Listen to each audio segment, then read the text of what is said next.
guys have settled in. Coach, maybe if you could just start us off opening thoughts on your team and being here in Stillwater for the regional. Yeah, it's great to be back. It's great to be back in regionals. Our path this year was a little bit different. I didn't say anything until our name came up on Selection Sunday, but I've started to talk about it a little bit since because I don't know if this group has gotten the credit that it maybe deserved by just getting in postseason, with the fact that we've really gone through all but 2.5 weekends with 2 pitchers. And, you look at most everybody's roster that's in a field of 64 still remaining.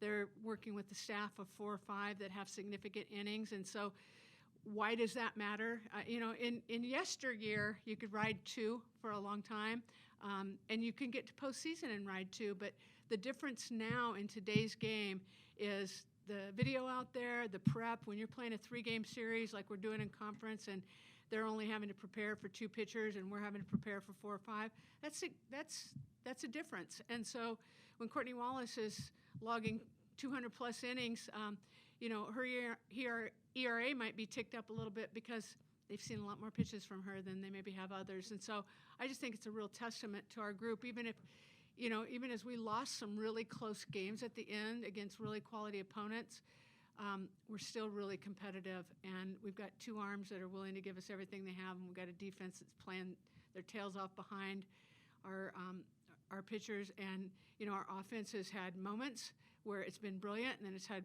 moments where it's been a little bit more anemic. But I'll tell you what, I have full belief in them, and anybody 1 through 9 can have the game-winning hit at any moment.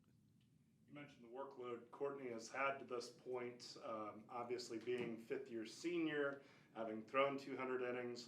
Where's her gas tank right now coming into this weekend? Well, mentally and emotionally, she's willing. She's going to tell you it's full. Now, physically, there's no way. But I want her saying it's full because it's a mindset, right? It's a mindset, and, this is your last ride, so you can rest later, and that's just really a mindset that we want to embrace. And does that mean that she's maybe as sharp as she was in March? I don't know, but maybe she's sharper because she's just thrown so much. So I don't want to put a cap on it, but yes, to your point, we try to do things like this week. She threw Tuesday. She didn't throw Wednesday. She turned it over today. I mean, we're trying to give her more rest when we can because she is going so often. Billy and Abby, a question for you guys kind of along the same lines. With Courtney in the circle competing the way she has, what do you guys draw from her and what she's done? And Abby, you can start. Court, we know when she's on the mound, she's going to give us everything she has. And she just, I don't know, she has a different presence when she's on the mound, and I think all of us behind her can feel that. And it gives us a lot of confidence. And she just rolls the ground balls, so we have a lot of confidence behind her. And she also gives off a lot of energy. We can tell, when she's on the mound, like Abby said, she's giving it all she has. So, I feel like going out on the field, I have to give all I have for her and for the rest of the team. And it just pushes everyone just a little bit more out on the field. You guys are in regionals, 2nd straight year, same ballpark. You've played 2 of the teams in regionals. Last year was a lot of unfamiliarity. You hadn't been to regionals in 5 years and hadn't faced any of the teams. How different does it feel to have a lot of the same things coming into this regional? I think it's fun. Just when we were pulling up on the bus, I was like, this is so weird because it's just a few of us were saying it feels like yesterday that we were here. But, yeah, there's a lot of familiarity. We played Wichita State twice. We played Oklahoma State twice. So there's not a ton of unknowns, so now it's just up to us to play our game.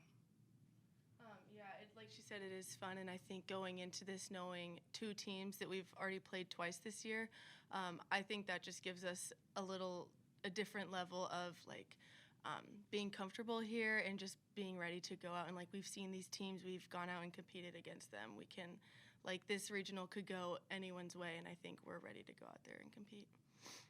The one thing that when I walked into the dugout, Liv Farrell and I were looking at the field, and we're like, well, first of all, she had a moment because she ended her career here.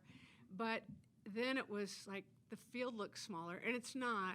But I think that speaks to last year it was so big. I mean, it was so big for everybody. The whole moment was so big. And now it's a big deal, but the moment doesn't feel as big. You guys have all mentioned the Wichita State's team you've played this year, 2 losses in Wichita. One was a blowout and one was close. What can you take from those games, and what do you need to discard to have your best chance against them? I think one thing we can take away is that we're very capable, and just looking back at those losses, there were things that we didn't necessarily control that we could have, and given ourselves a better chance to win the game. So I think we've addressed those in practice and given ourselves a chance. So I think we're ready to give them our best game.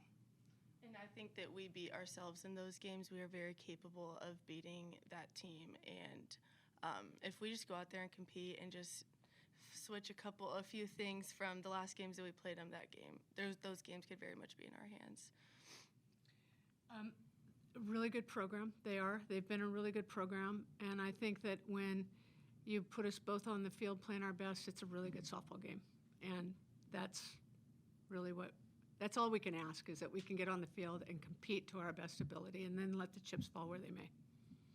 For Coach Ravel, Sydney McKinney is atop their lineup. She's arguably the best hitter in college softball, first pick. Facing an elite level hitter like that, knowing that she's the key to their lineup, how do you prepare to give her proper credit, but also keep her one of 9 and part of that lineup? Yes, she is that. But I think what we've tried to do all week is just normalize it. She's their leadoff hitter. We've gotten out the stopwatch. We know how fast she is. We're trying to make plays where we're being quick, but we're not rushing, because we know that a lot of her hits are drag bunts and also infield hits. So she gets on base a lot of different ways because she's a triple threat like that, even though she's a hitter, not a slapper. But I think the thing is kind of like when I said when we walked in the field, it felt smaller. We can't make her too big. We can't make the game too big. For you guys, playing here in Stillwater, you played against Oklahoma State 1 game last year. What's it like playing at Cowgirl Stadium against Oklahoma State on its home field?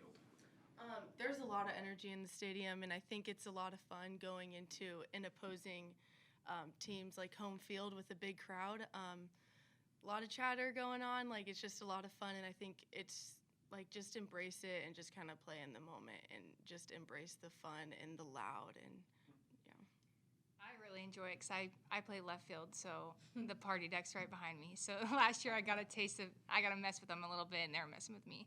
So it was a lot of fun, but I think it's just a testament to how the game has grown, and the fans bring a lot of energy, and it's fun.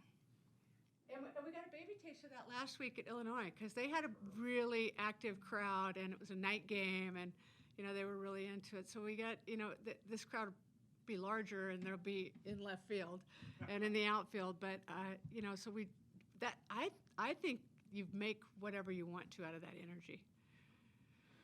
I'm trying to think of another question here. Or can I drop one in kind of Yeah, along absolutely. those lines? Just, your perspective. You've seen the game, like all the different iterations and everything, and it really has exploded in popularity. Right? No,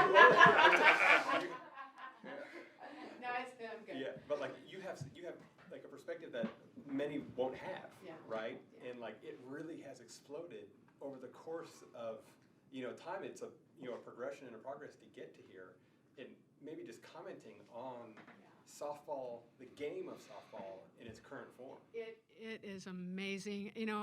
I read a tweet from, I think, Meg Aronowitz at ESPN. She's like, stock your fridge. There's 84 games this weekend. Don't, plan on doing anything else.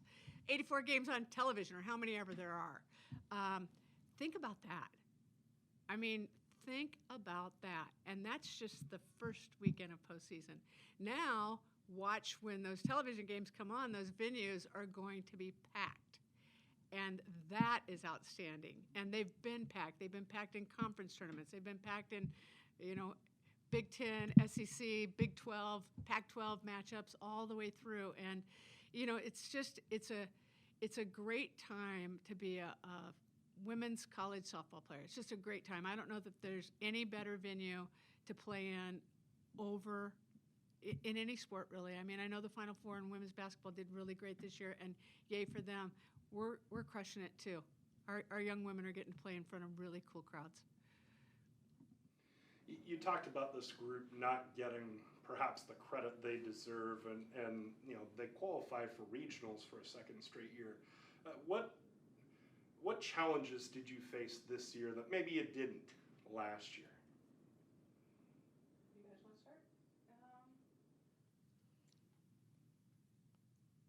I think, I don't know, the season's just a grind kind of, and last year, I think we forget that last year it had its own ups and downs.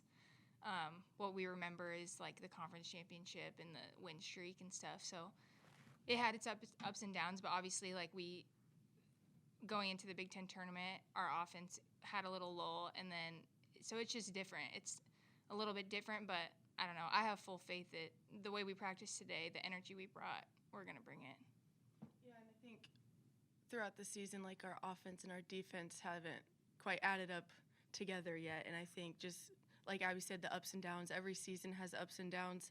I just think that this season, like games didn't end our way. We lost a lot of close ones, but like Abby said, full confidence in our team going into postseason. We've been through a lot of adversity this season, and I think we're just there and we're ready to go out and compete against high-level teams.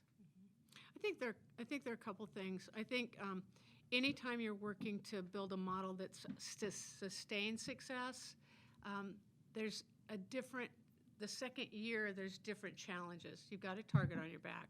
You're not going to surprise anybody. You're not getting anybody's third or fourth string pitcher. They're coming at you. To beat Nebraska is now significant. We were always in the top 40 in the RPI mostly, so that's a good win for somebody. So they're going to gun at you. All that matters. And so we played a stronger schedule intentionally because we're trying to grow this program continually. So we went out and we played Clearwater. Oklahoma State kind of showed us the ropes that first game, right? And then we played them much better the next weekend in Las Cruces. So I think that's a couple things. And then I think a couple other things is that we've had a couple of significant injuries that changed our lineup, and we had to juggle things. And then we've had other injuries that have kept people out. So, like, for instance, when we played Wichita State before, Sid Gray wasn't playing third. Brooke Andrews, our all-utility player, was there, so she wasn't in center.